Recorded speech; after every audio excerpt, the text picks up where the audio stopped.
Hello students, welcome to botany fight. आज का है हमारा लेक्चर 4, जिसमें हम डिस्कस करेंगे हमारा second concern, that is concern due to human activities, जिसमें भी हम पढ़ेंगे ओवर एक्सप्लॉयटेशन। तो स्टार्ट करते हैं। तो ओवर एक्सप्लॉयटेशन का मतलब क्या होता है? जब हम प्लांट्स को बहुत ज़्यादा अमाउंट में यूज़ कर रहे होते हैं और बहुत जल्दी जल्दी यूज़ कर रहे होते हैं। यानी कि हम प्लांट्स को यूज़ करने की हमारी स्पीड तो बहुत ज़्यादा होती है, लेकिन उन्हें रीग्रो करने की स्पीड हमारी उतनी नहीं होती, जिस वजह से क्या होता है, ओवर एक्सप्लॉयटेशन हो जाता है प्लांट का। ठीक है, यानी कि हम क्या कर रहे हैं, पेड़ों को काट रहे हैं, हम प्लांट्स को ले रहे हैं क्योंकि हमें हमारी मेडिसिनल रिक्वायरमेंट्स पूरी करनी है। ठीक है, और हम एक लार्ज सरफेस एरिया को क्लीन कर रहे हैं ताकि हम वहाँ पर फार्मिंग प्रैक्टिसेस कर सकें। ठीक है, तो इन सारी चीज़ों की वजह से ओवर एक्सप्लॉयटेशन हो रहा है, क्योंकि हम बार बार क्रॉप ग्रो कर रहे हैं और उसको हार्वेस्ट भी कर रहे हैं, लेकिन हम ध्यान नहीं दे रहे कि हर एक पर्टिकुलर क्रॉप को जब आप एक बार ग्रो कर लेते हो तो आपको कुछ एडिशनल न्यूट्रिएंट्स डालने पड़ते हैं सॉइल में ताकि वो दोबारा से रीग्रो हो। लेकिन हम अपने ग्रीड में इतने बिजी है कि हम उन सारी चीज़ों को नहीं देख पा रहे, जिसकी वजह से धीरे धीरे करके जो प्लांट स्पीशीज हैं वो फाइनली क्या हो जाती हैं, वो परमानेंटली एक्सटिंक्ट हो जाती हैं। ठीक है, अब हम एक एक करके देखेंगे कि ये सारी चीज़ें प्लांट लाइफ को कैसे अफेक्ट डालती, कैसे उनको हार्म करती है। ये हम 4 पॉइंट्स में पढ़ेंगे और हर एक पॉइंट को हम एग्जाम्पल से डिस्कस करेंगे। सबसे पहला पॉइंट है, due to over exploitation plants disappear forever and never regrow. Second point है, over exploitation reduces diversity which hinders genetic advancement. Third point है, radiation exposure reduces soil quality and affects plant growth. Fourth point है, human activities indirectly eradicate home of many animals.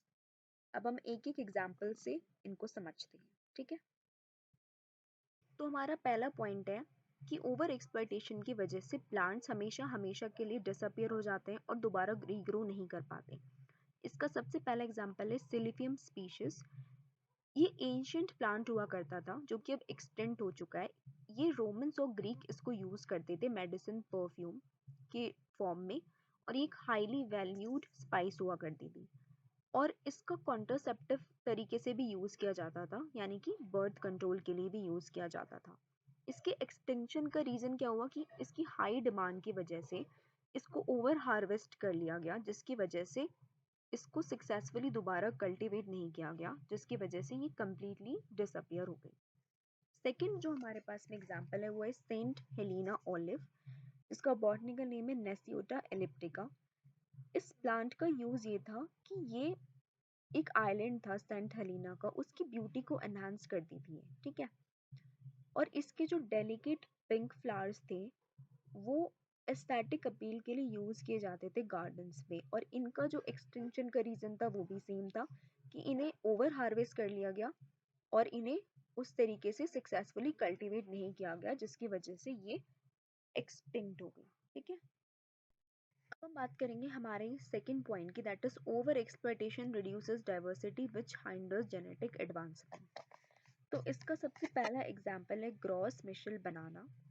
अब ये जो बनाना है, ये बनाना की variety जो थी वो ग्लोबली बहुत ज़्यादा पॉपुलर थी, लेकिन एक बार क्या हुआ कि इनके इनके बीच में एक पनामा जो डिजीज थी ना वो फैल गई। ठीक है, जो कि फंगल इन्फेक्शन था, जिसकी वजह से ये सारे प्लांट्स, क्योंकि जेनेटिकली आइडेंटिकल थे, तो एक को बीमारी लगी तो सभी को क्या हो गई, ये बीमारी हो गई, जिसकी वजह से ये स्पीशीज जो थी ना वो एक तरीके से एक्सटेंट हो चुकी है। ठीक है, तो इनको रिप्लेस कर दिया गया था by the Cavendish banana, Indian banana species जो होती है उससे, जो कि अब क्या है, क्योंकि है तो वो भी बनाना ही है, तो अभी उसमें भी रिस्क है, हो रहा है, पैदा हो रहा है, चांसेस हो रहे हैं कि वो भी इस new strain of Panama disease से इफेक्ट हो सकता है। ठीक है, सेकंड जो हमारे पास में एग्जांपल है वो है अमेरिकन चेस्टनट, जिसका बॉटनिकल नेम है कैस्टेनिया डेंटेटा, जिसको फूड के लिए, वुड के लिए यूज किया जाता है। तो इसमें भी फंगल डिजीज फैली थी, चेस्टनट ब्लाइट, जिसकी वजह से ये ट्री स्पीशीज पूरी तरीके से एक्सटेंट हो चुकी है। ठीक है, और इसकी वजह से इनमें लो जेनेटिक डाइवर्सिटी देखने को मिलती है। ठीक है, अब ये जेनेटिक डाइवर्सिटी लो क्यों हो रही है इन सब रीजंस की वजह से? क्योंकि किसी ने रेजिस्टेंस डेवलप ही नहीं करा उस पर्टिकुलर चीज के लिए, तो फिर वो सरवाइव ही नहीं कर पाए। ठीक है, तो अडेप्टेबिलिटी नहीं बन पाई, इसीलिए वो सरवाइव ही नहीं कर पाए, तो वो एक्सटेंट हो गए। ठीक है, तो इसका इफेक्ट क्या हुआ कि ये यूएस फॉरेस्ट में पहले कभी डोमिनेंट हुआ करती थी, लेकिन अभी एंटायरली रिप्लेस करी जा चुकी है by the other tree species. इसमें एक फैक्ट भी है कि जो इंडिया वाटर चेस्टनट है, इंडिया के अंदर जो वाटर चेस्टनट है ना, उसे कहते हैं हम सिंघाड़ा। कॉमनली ये कॉमन है इंडिया के अंदर। ठीक है, वाटर चेस्टनट सिंघाड़ा, ये तो आपने नाम तो सुना ही होगा। ठीक है, अब हम बात करेंगे हमारे थर्ड पॉइंट की, जो है radiation exposure reduces soil quality and affects plant growth. जिसमें हमारे पास सबसे पहला एग्जांपल है रेड पाइन, जिसका बॉटनिकल नेम है पाइनस डेंसिफ्लोरा। अब ये केस स्टडी बेस्ड एग्जांपल है। तो चेर्नोबिल न्यूक्लियर डिजास्टर जो कि 1986 में यूक्रेन के चेर्नोबिल न्यूक्लियर पावर प्लांट में हुआ था, जिसकी वजह से उस फॉरेस्ट में जो रेड पाइन ट्रीज हुआ करती थी, वो सीवियरली अफेक्ट हुई थी इस रेडिएशन की वजह से। तो सॉइल जो थी ना, उसमें रेडियो एक्टिव आइसोटोप्स से कंटामिनेशन हो गया था, सीजियम 137, स्ट्रोंशियम 90, इस तरीके के जो रेडियो एक्टिव आइसोटोप्स थे ना, उन्होंने क्या करा था, सॉइल को नेगेटिवली इफेक्ट करा था, जिसकी वजह से प्लांट्स ने जब उन्हें एब्जॉर्ब करा तो उनमें भी ये आइसोटोप्स चले गए, जिसकी वजह से उनका जो मेटाबॉलिक सिस्टम है ना, वो सब खराब हो गया। ठीक है, तो सीजियम 137 ने क्या किया, डिस्कलरेशन कर दिया इनमें, और स्ट्रोंशियम ने क्या करा, इनकी स्टेम को वीक कर दिया, पुअर रूट डेवलपमेंट कॉज कर दिया। ठीक है, जिसकी वजह से ट्रीज पर इफेक्ट क्या पड़ा कि ट्री ने जेनेटिक म्यूटेशन शो कर दिया। अब रेडियो एक्टिव जो आइसोटोप है, ये तो क्या करेंगे, ये तो म्यूटेशन ही कॉज करेंगे, राइट। तो इन्होंने उसमें म्यूटेशन कॉज करा इस स्पीशीज में, जिसकी वजह से इनकी ग्रोथ हो गई स्लोअर, और उनकी मोर्टेलिटी रेट्स बढ़ गई, क्योंकि इतने ज़्यादा एक हार्मफुल एनवायरनमेंट में, टॉक्सिक एनवायरनमेंट में ये सर्वाइव नहीं कर पाए। ठीक है, तो चेर्नोबिल के पास में जो रेड फॉरेस्ट है, वो इन्हीं पाइन्स के ऊपर उसका नाम रखा गया है, जो कि रेडिश ब्राउन कलर के हो गए, जैसा कि आपको इमेज में दिखाई दे रहा होगा। एक्सट्रीम रेडिएशन की वजह से रेड हुए हैं, ये नेचुरली रेड नहीं है ये। ठीक है, नेक्स्ट हम बात करेंगे रेडिएशन से इफेक्ट होने वाले दूसरे प्लांट की, वो है जापानीज ब्लैक पाइन, जिसका बॉटनिकल नेम है पाइनस थनबर्गी। ठीक है, क्योंकि ये बहुत ओल्ड होता है, तो ये थोड़ा ग्रेश कलर का होता है, तो इसको जापानीज ब्लैक पाइन कहते हैं। ठीक है, अब ये इफेक्ट हुआ था by the Fukushima nuclear disaster, जो कि 2011 में हुआ था जापान में। तो जो रेडियो एक्टिव मेटल था, दैट इज सीजियम 137, प्लांट उसको एब्जॉर्ब कर लेता था, mistaking it as potassium, potassium समझ कर करके प्लांट जो है उसको एब्जॉर्ब कर लेता था सीजियम 137, जो कि एक रेडियो एक्टिव एलिमेंट है। ठीक है, जिसकी वजह से इसमें डिसकलरेशन स्टार्ट हो गया, इसकी रूट्स वीकर हो गई। ठीक है, जिसकी वजह से क्या हुआ, इसकी ग्रोथ स्टंटेड हो गई, ये ढंग से ग्रो नहीं हुआ। ठीक है, और इसकी लीव्स में डिसकलरेशन हो गया। ठीक है, और इनमें ये जो जेनेटिक म्यूटेशंस है, जिसकी वजह से ट्रीज पर नेगेटिव इफेक्ट पड़ा, इसकी सैपलिंग्स प्रॉपर्ली डेवलप नहीं कर पाई, और इस तरीके से जो पूरा फॉरेस्ट एरिया है उसका रीजनरेशन बिल्कुल स्लो डाउन हो गया। ठीक है, नेक्स्ट हम बात करेंगे हमारे अगले पॉइंट की, जो है human activities indirectly eradicate home of many animals. तो यहाँ पर एग्जाम्पल हमने लिया है ब्राज़िल नट ट्री का, जिसका बॉटनिकल नेम है बर्थोलेटिया एक्सेल्सा, जो कि अमेजन रेन फॉरेस्ट का नेटिव है। ठीक है, अब ये ट्री जो है वो इन अगाउटस जैसे एनिमल्स के लिए बहुत ज़्यादा क्रूशियल है। अगाउटस हिंदी में कहे तो जंगली चूहे जो होते हैं, उनके लिए ये बहुत ज़्यादा क्रूशियल होता है ये ट्री, क्योंकि इनको शेल्टर और फूड इन्हीं ब्राज़ील नट ट्री से मिलता है। ठीक है, और कुछ इंसेक्ट्स के लिए भी ये इम्पॉर्टेंट होता है, लेकिन डिफॉरेस्टेशन और इलीगल लॉजिंग की वजह से इनके नंबर्स में बहुत ज़्यादा अमाउंट में रिडक्शन देखने को मिला है, जिसकी वजह से इकोसिस्टम पर भी नेगेटिव इम्पैक्ट पड़ा इस चीज़ का। ठीक है, अब इसी में हमारा नेक्स्ट एग्जाम्पल है मोनार्क बटरफ्लाइज मिल्कवीड का, जिसका बॉटनिकल नेम है एस्क्लेपिया ट्यूबरोसा। तो ये जो मिल्कवीड है ये मोनार्क बटरफ्लाई लार्वा का प्राइमरी होस्ट प्लांट होता है, यानी कि बटरफ्लाई यहाँ पर एग ले करती है और वो जो एग है वो लार्वा में हैच होता है, ठीक है, जिसको हम कैटरपिलर भी कहते हैं। लेकिन क्योंकि अर्बनाइजेशन और इन सारी ह्यूमन नीड्स के लिए जो प्रैक्टिसेस हम कर रहे हैं, इन सब की वजह से ये प्लांट स्पीशीज जो है वो डिक्लाइन होती जा रही हैं। उनके नंबर में बहुत ज़्यादा अमाउंट में रिडक्शन आ रहा है, जिसकी वजह से लार्वा जो है उसको प्रॉपर प्लेस नहीं मिल पा रही ग्रो करने के लिए, ठीक है, जिसकी वजह से उनके पॉपुलेशंस पर भी नेगेटिव इम्पैक्ट आ रहा है और उनकी पॉपुलेशन भी डिक्लाइन होती जा रही है, ठीक है। अब नेक्स्ट हम बात करेंगे other examples of over exploitation की, जिसमें पहला है deforestation in the Amazon rain forest. तो जो अमेजन रेन फॉरेस्ट है, ठीक है, उसका जो लार्ज एरिया है वो क्लियर कर दिया जा रहा है for the lodging, agriculture and cattle ranching, जिसकी वजह से प्लांट की बायोडाइवर्सिटी खत्म होती जा रही है, ठीक है। लॉजिंग का मतलब है कि जब हम फर्नीचर वगैरह बनाने के लिए जब हम वुड कटिंग कर रहे होते हैं, ठीक है, उसको हम लॉजिंग कहते हैं।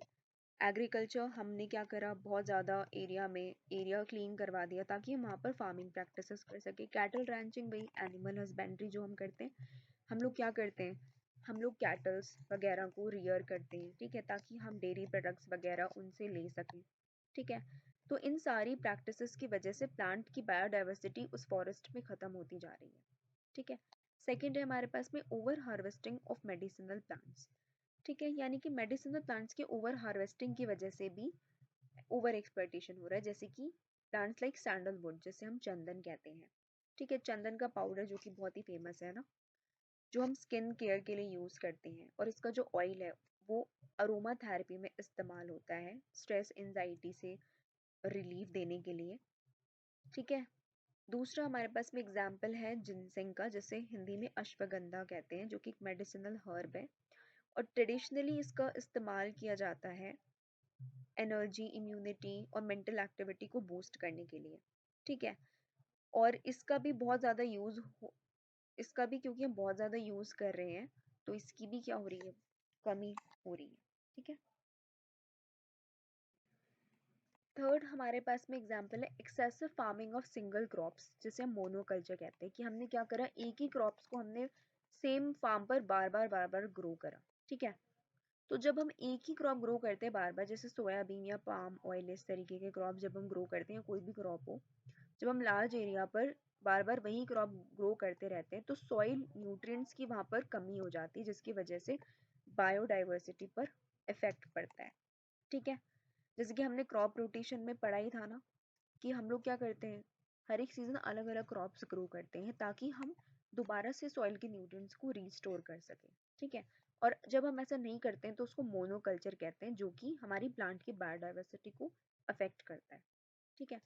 फोर्थ है हमारे पास में इलीगल लॉजिंग फॉर टिम्बर, यानी कि टिम्बर के लिए हम क्या कर रहे हैं, इलीगल लॉजिंग कर रहे हैं, पेड़ और जो लकड़ियां हैं वो काट रहे हैं ताकि हम लोग उससे फर्नीचर वगैरह बना सके, टिम्बर प्रोडक्ट्स बना सके, ठीक है। तो ये जो अनरेगुलेटेड कटिंग ऑफ ट्रीज होती है, जैसे महोगनी या टीक सागवान की लकड़ी, जो हम ऑलरेडी डिस्कस कर चुके हैं कि वो अपनी स्ट्रेंथ के लिए जानी जाती है, ठीक है ना, रेजिस्टेंस टू टर्माइट्स और वाटर के लिए जानी जाती है, तो फर्नीचर बनाने के लिए वो अच्छी रहती है, ठीक है। ये हम हमारे प्रीवियस लेक्चर्स में डिस्कस कर चुके हैं। तो इन सारी चीज़ों की वजह से, क्योंकि ह्यूमन बींग्स को बहुत ज़्यादा फायदा होता है, तो ये क्या करते हैं, इन सारी चीज़ों की वजह से फॉरेस्ट का डिस्ट्रक्शन हो रहा है, जो कि अल्टीमेटली क्या कॉज कर रहा है, ओवर एक्सप्लॉयटेशन ही कॉज कर रहा है, ठीक है। तो हमने बात कर ली कि ओवर एक्सप्लॉयटेशन किन किन रीजंस की वजह से हो रहा है, ठीक है। अब हम लोग ये देख लेते हैं कि हम इन्हें कैसे फिक्स कर सकते हैं, ओवर एक्सप्लॉयटेशन को कैसे फिक्स किया जा सकता है। तो पहला है harvest plants in a way that let's them grow back. तो हम क्या करें, प्लांट्स को हार्वेस्ट तो कर रहे हैं, उन्हें यूज तो कर रहे हैं, लेकिन साथ साथ में हमें ग्रो भी उन्हें करना चाहिए दोबारा से, ठीक है। Second is protect rare plants by making laws against over harvesting. जितने भी रेयर प्लांट्स हैं उन्हें तो एक्स्ट्रा प्रोटेक्शन की ज़रूरत होनी चाहिए, उन पर लॉज बनने चाहिए ताकि उनकी ओवर हार्वेस्टिंग पर कंट्रोल किया जा सके। Third is replant trees and plants where forest have been cut down. अगर आप किसी पर्पस के लिए आपने लार्ज एरिया में वुड कटिंग कर ली है, बहुत सारे पेड़ अगर आपने काट दिए हैं, तो आप वहाँ पर और ज़्यादा से ज़्यादा पेड़ उगाओ, रिस्टोर करो वहाँ की ग्रीनरी, वहाँ का ग्रीन कवर। ठीक है, तो ये हमने देखा ओवर एक्सप्लॉइटेशन और हम किस तरीके से इसे फिक्स कर सकते हैं। अब नेक्स्ट क्लास में हम हमारे और टॉपिक्स डिस्कस करेंगे इसी से रिलेटेड। ठीक है।